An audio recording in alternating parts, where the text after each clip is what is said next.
Halo, assalamualaikum.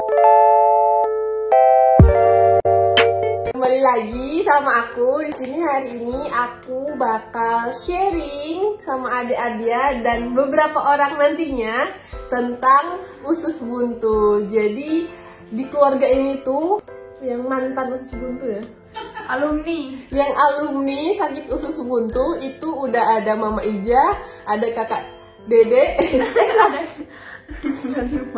kakakku yang kedua, hal Anis. Adik-adik ini kita lihat lagi perkembangannya. Semoga enggak ya. Jadi kan Kak Amel nih dokter. Nah, usus buntu tuh apa sih? Usus buntu tuh apa? Jelas ya. Usus buntu itu apa? Di usus itu di tubuh kita kan ada tahu tuh ada usus halus sama usus besar, ya kan? Ya. Nah, usus buntu itu bagian dari usus besar. Jadi setelah perpindahan antara usus halus ke usus besar, itu ada namanya sekum. Nah, di sini ada gambar sekum. Ting, sekum. Nah, di ujung sekum itu ada kayak kantong kecil kurang 5-10 cm, Dek. Nah, itulah yang namanya usus buntu. Karena dia letaknya di ujung kayak gitu, suatu bisa menyumbat bagian itu. Nah, penyebabnya banyak. Ada cacing, ada parasit, macam-macam. Tapi paling sering itu adalah fekalit. Fekalit itu apa ya? Apa? Feses. Apa itu feses lagi? Tinja. Oh, tai ya.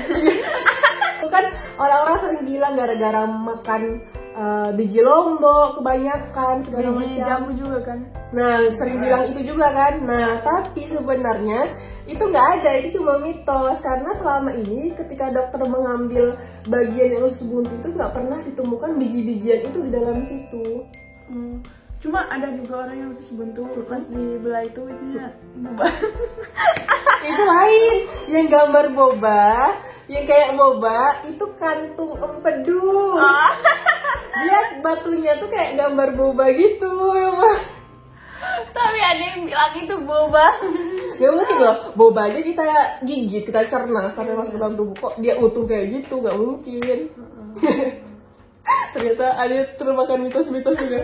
Nah, jadi sebenarnya itu adalah kumpulan fekalit yang tersumbat di daerah usus buntu tersebut. Kita sebutnya ini bagian ini namanya appendix. Yang kena itu ya nggak tahu siapa. Orang-orang terpilih sama Allah gitu yang sampai disumbat bagian usus buntunya. Gejala yang paling khas dari usus buntu ini itu adalah nyeri yang berpindah. Jadi awalnya tuh nyerinya tuh di bagian ulu hati, di ulu hati yang di sini. Nah, terus habis itu dia berpindah ke sebelah kanan. Tapi tidak menutup kemungkinan bahwa nyerinya udah langsung di bagian bawah kanan. Biasanya usus buntu ini juga disertai adanya mual muntah, bisa demam. Terus bukan berarti kalau usus buntu dia nggak bisa BAB, Dek.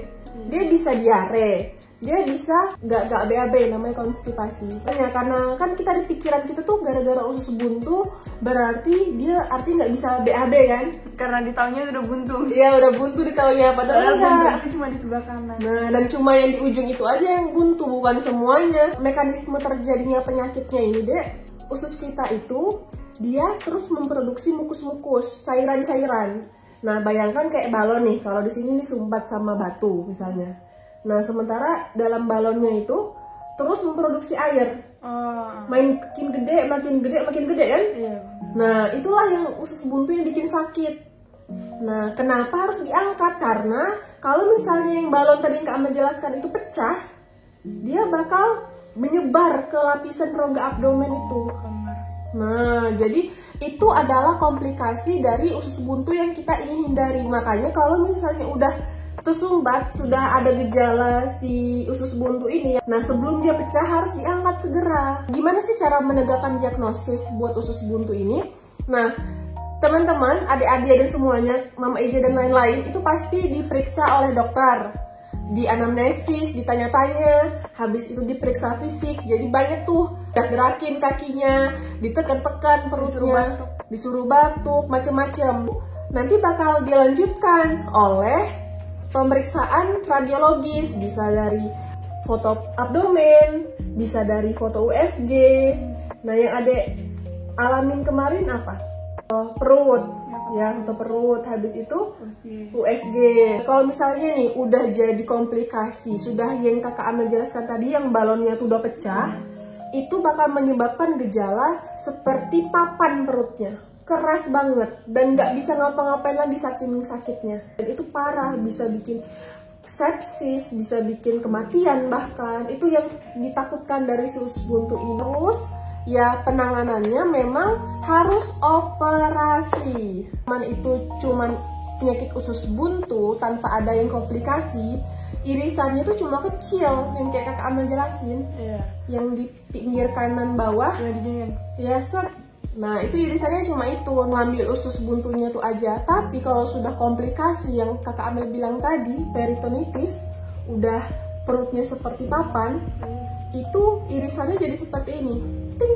Makanya kalau misalnya udah kena usus buntu, harus ditangani segera. Kalau misalnya nih teman-teman punya gejala yang mirip dengan usus buntu, langsung pergi ke IGD biar ditangani dengan lebih cepat agar tidak menjadi si peritonitis yang parah ini. Nah, jadi Adia ini kemarin kakak Amel tuh udah pulang ke Samarinda, terus tiba-tiba adik-adik itu ngechat kakak Amel. Adik-adik bilang perutnya sakit, tapi Adia lupa bilang ke kakak Amel, jadi kakak Amel nggak sempat periksa. Pas udah ke dokter, si adik-adia, dokter itu bilang bahwa adik-adia ini anamnesisnya dari riwayatnya sama pas pemeriksaan fisik adik-adik ini sangat mengarah ke usus buntu. Namun ketika dilakukan pemeriksaan diagnostik, si adik ini dari foto abdomennya, dari foto USG-nya itu normal, bener-bener ya normal, nggak ada masalah. Nah, Abdomen itu apa lagi? foto abdomen itu foto perut maksudnya. Bilangin Adia tidak perlu operasi, dilihat dulu perkembangannya bagaimana. Bisa jadi itu juga bukan usus buntu, karena memang untuk sakit perut sebelah kanan bawah itu banyak diagnosis bandingnya, dan itu bukan cuma usus buntu, bisa penyakit lain juga. Apalagi khususnya Adia perempuan, itu juga banyak kemungkinan masalah kandungan di sana. Adia dikonsulkan ke dokter spesialis kandungan kan, buat di USG dilihat ada masalah nggak di kandungannya, dan ternyata tidak ada. Jadi guys, kita sekarang mau ke orang yang sudah alumni usus buntu, mamaku. Alumni usus buntu. Ada 3 orang nih. Ada 3 orang yang alumni usus buntu. Jadi yang alumni ada Mama, terus Kak Azwar, sama Hal Anis. Jadi guys, ini nenekku. Jadi tahun berapa Mama diangkat usus buntunya? Tahun 2001. Apa gejala yang Mama rasakan sebelum didiagnosis usus buntu? Oh, waktu itu perut sebelah kanan sering sakit. Ada rasa sakit bagian perut sebelah kanan. Sakit perut? Bisa dijelaskan sakit perutnya seperti apa? Ya, sakit perut yang sampai duduk mau tidur dalam posisi apapun tuh sakit semua. Mama merasa mungkin itu karena otot, karena banyak beraktivitas dengan fisik. Tapi kok itu nggak hilang-hilang, makin lama makin sakit. Terus dibawa ke dokter, kemudian kata dokter ini usus buntu. Nggak ada demam sih, cuman badan tuh kayak keluar keringat dingin aja. Terus sakit perut, kayak model asam lambung gitu lah. Tapi ini nggak berhenti walaupun diminumin obat asam lambung. Karena ditahan terus, sekali saat sore waktu itu habis makan nasi goreng kalau nggak salah. Nah, itu sama sekali sudah tidak tahan. Apa penanganan yang kakak dapatkan setelah didiagnosis usus buntu? Di impus, kemudian ya operasi. Dokter langsung bilang harus dioperasi, dengan catatan selama menunggu jadwal untuk operasi saya disuruh makan bubur kayak nenek-nenek, saya makan bubur karena kata dokter mau sembuh ya harus keluarkan.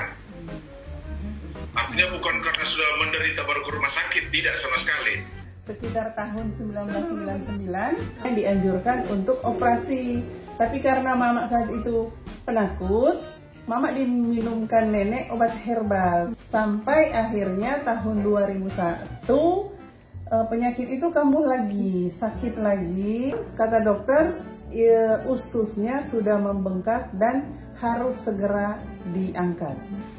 Ya nggak sampai 24 jam. Masuk hari ini, besok langsung operasi. Besok malamnya langsung disuruh puasa dan langsung dioperasi. Makasih kakak. Kasih ya. Ya, sama-sama. Terima kasih mama yang sudah alumni Usus Buntu. Terima kasih sama-sama adik cantik soleha. Kita panggilkan lagi host Amel. Apa yang Anda rasakan? Alhamdulillah saya tidak pernah mengalami usus buntu dan tidak ingin juga, tidak tertarik untuk menjadi alumni. Kan bertiga sudah. Ada yang mau ikut-ikutan di kategori alumni. Semoga video ini bisa bermanfaat buat yang menonton dan kayak memiliki gambaran sedikit lah buat tentang usus buntu. Nah ingat kalau misalnya punya gejala seperti ini tetap harus ke dokter dan biar cepat ditangani seperti itu. Oke? Salam dari Dr. Amalia Aswin dan Dr. Adia Arizia. Dadah!